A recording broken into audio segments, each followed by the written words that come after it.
This is Masisi News Today. Delegations from the Democratic Republic of Congo DRC government and the M23 rebel group have convened in Doha, Qatar for direct negotiations aimed at ending the protracted conflict in eastern Congo.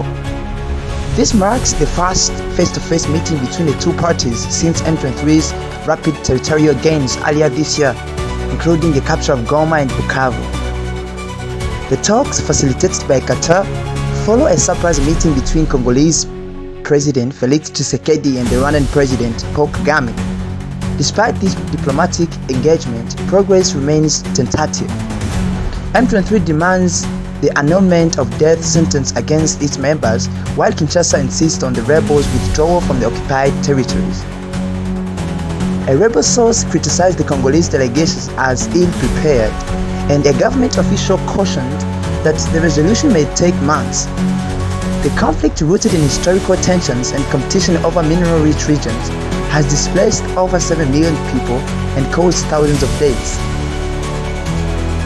As diplomatic efforts unfold, M23 continues to consolidate control over the captured areas in North and South Kivu. The group has established a parallel administration appointing leaders in territories and municipalities, effectively sidelining the central government's authority.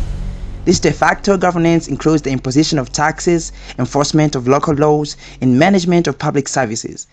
The move has raised concerns among international observers about the erosion of state authority and the potential for prolonged instability in the region. But contrary, the rebel group has been doing the best job at making sure people are safe and they are not forced in any way.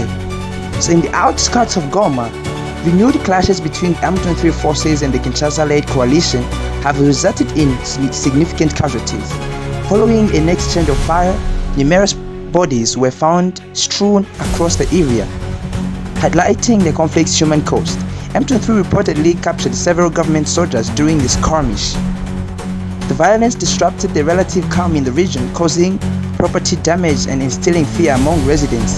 However, the local sources indicate that tranquility has since been restored.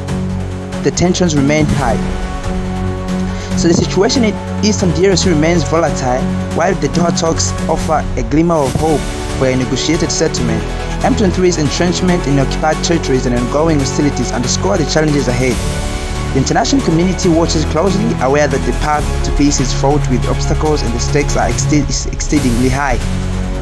The Kinshasa government continues to make it hard for the M23 to negotiate. The M23 has asked them to declare publicly that they have the willingness to negotiate with the M23, but the Kinshasa remains very stubborn.